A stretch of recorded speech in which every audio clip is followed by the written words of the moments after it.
गाजीपुर में मुख्तार अंसारी को आज सुपुर्द खाक किया गया। परिवार ने कई बड़े आरोप लगाए और लगातार 2 दिनों की कवायद के बाद में आखिरकार आज उनका अंतिम संस्कार हुआ है। हमारे साथ बात करने के लिए उमर अंसारी इस वक्त मौजूद है।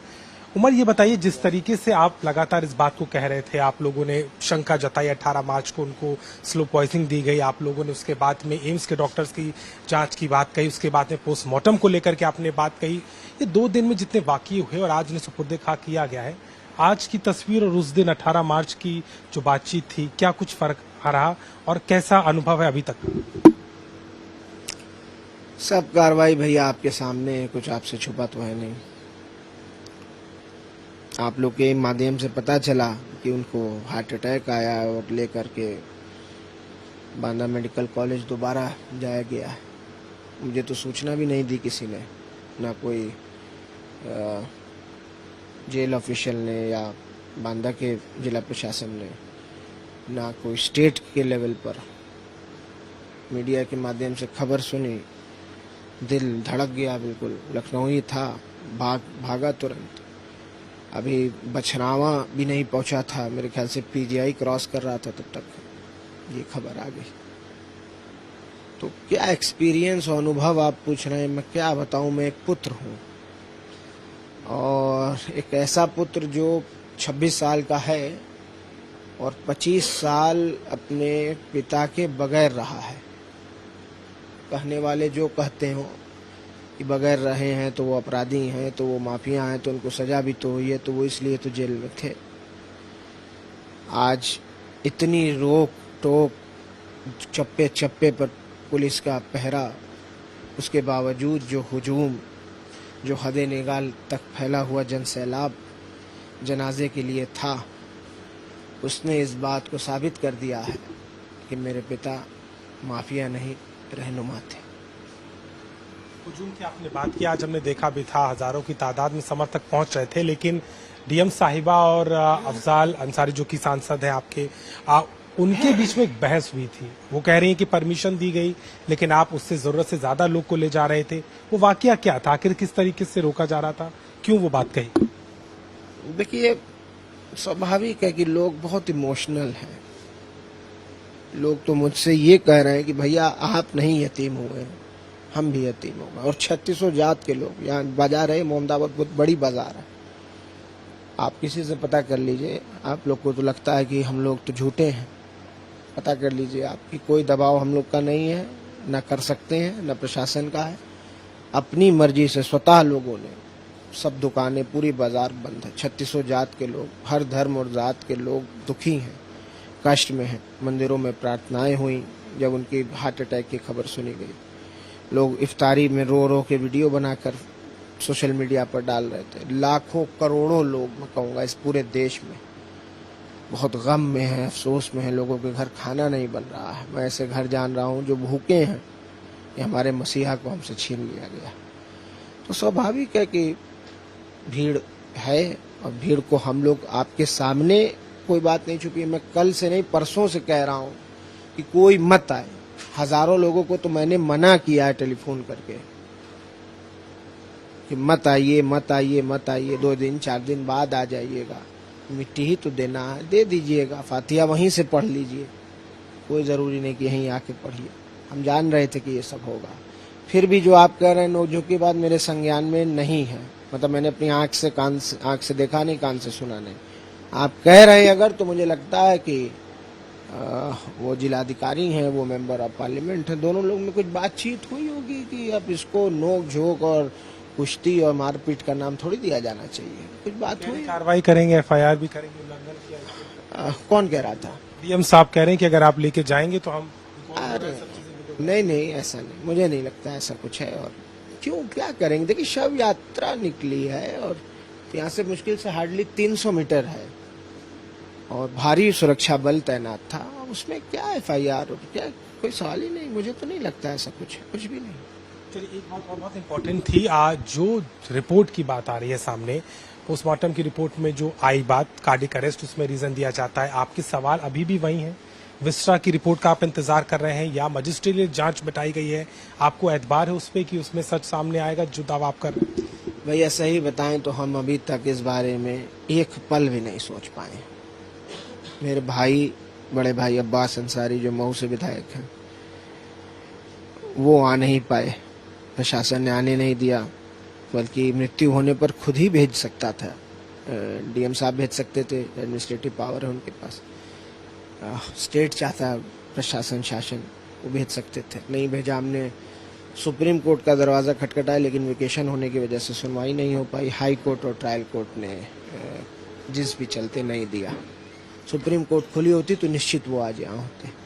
इस बात से मैं बहुत अफसोस में था। मैं अकेला था आज यहाँ, सिर्फ मेरे दोनों बड़े अब्बा थे, मेरा भाई नहीं आ पाया यहाँ, मेरी माँ नहीं है यहाँ, मैं अकेले हूँ और मैं अपने पूरे घर में सबसे छोटा हूँ। और मुझ पर इतनी बड़ी जिम्मेदारी और इतना बड़ा बोझ अचानक से पड़ गया कि मैं खुद को संभाल ले रहा हूँ और अपने आंसू को रोक ले रहा हूँ और अपने गम को बाहर नहीं आने दे रहा हूँ, अपने दिल में ही रखे हुआ हूँ और सिर्फ अल्लाह के सामने कह रहा हूँ, यही बहुत है। तो मैं सोच नहीं पाया हूँ। आज सोचेंगे, लीगल टीम से डिस्कस करेंगे।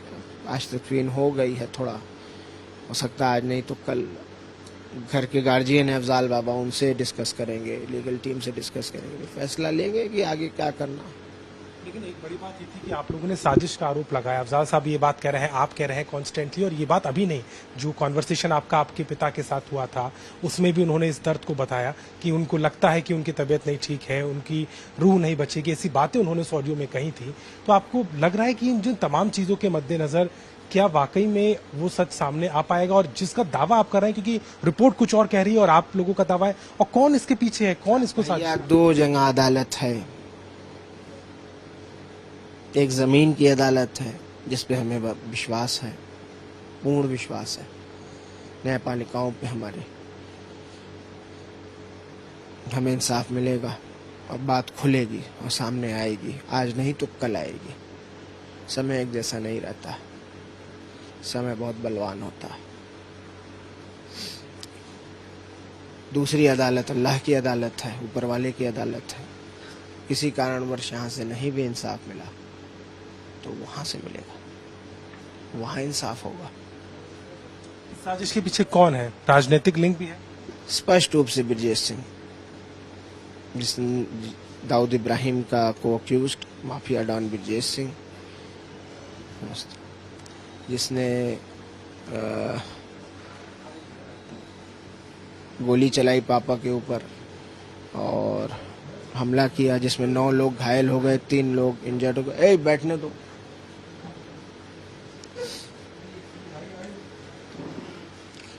ब्रजेश सिंह और तिरभवन सिंह और इन लोगों के खिलाफ पापा को गवाही देनी थी। गवाही का नंबर अब उन्हीं का था। वो वादी मुकदमा और इंजर्ड गवाह हैं, उनको खुद गोली लगी थी, वादी मुकदमा भी थे। वो गवाही दे देते तो क्या होता उस ब्रजेश सिंह के भविष्य का, जो सरकार की गोद में बैठा हुआ है, उनके खास लोगों में है। कैसे हैं आप जान ही रहे, उनकी पत्नी एमएलसी हैं बनारस जैसी जगह से, निर्दल, जो मोदी जी की कॉन्स्टिट्यूएंसी और बीजेपी सबसे बड़ी पार्टी और सबसे मजबूत नेता। So you know everything. आप कह नहीं पाओगे, बस मेरी आपसे ये शिकायत है कि जो बात मैं बोल रहा हूँ ये चलाई नहीं जाएगी। जो आप कह रहे हैं वो सब सुनेंगे और आपकी बात सुनने के लिए हम हैं, लेकिन एक आखिरी सवाल, जो बात मैंने ब्रजेश सिंह की, तिरभवन सिंह की बोली है, ये नहीं चलाई जाएगी, ऐसा मेरा इल्जाम है। अगर आप चलाते हैं तो बहुत अच्छी बात है, चलेगा। लेकिन एक सवाल और जाते जाते जरूर आपसे करेंगे। राजनीतिक सपोर्ट भी आपको बहुत मिला भी है। कांग्रेस पार्टी ने सवाल उठाया, समाजवादी पार्टी के तमाम नेता आपके साथ खड़े हैं, असदुद्दीन साहब ने तो पीछे सरकार को ही खड़ा कर दिया। इसको आप कैसे देख रहे हैं? जो तमाम नेता है ये जेन्युइनली आपके साथ खड़े हैं या उसमें उनका भी कोई मतलब निकल? 2 ताकतें थी जब ये देश आजाद नहीं हुआ था, एक तो कांग्रेस थी और एक अंग्रेज थे। तो कांग्रेस पहली पार्टी बनी ना, उससे पहले तो नहीं थी कोई पार्टी। हम लोग के खानदान में 12 लोग स्वतंत्रता संग्राम सेनानी, आपको पता होगा, नहीं पता तो बता दे रहा हूँ। मेरे दादा सुभान अंसारी भी स्वतंत्रता संग्राम सेनानी, ठीक है। जब ये देश गुलामी की जंजीरों में था तो डॉक्टर अंसारी ने एमडी थे Charing cross hospital London England में, वो छोड़ के महात्मा गांधी जी के साथ आए और 1926-27 में इंडियन नेशनल कांग्रेस के प्रेसिडेंट बने। ब्रिगेडियर उस्मान प्रथम महावीर चक्र विजेता मेरे परनाना हैं, पापा के नाना थे, जिन्होंने पाकिस्तान से झांगर घाटी और नौशेरा को छुड़ाने के लिए और छुड़ाकर वापस तिरंगा फहराया, और उसी जंग में टैंक के गोले से पहले इतने बड़े रैंक के ऑफिसर ब्रिगेडियर जो शहीद हुए। तो हम उस खानदान से आते हैं, वो हमारा परिवार है। लेकिन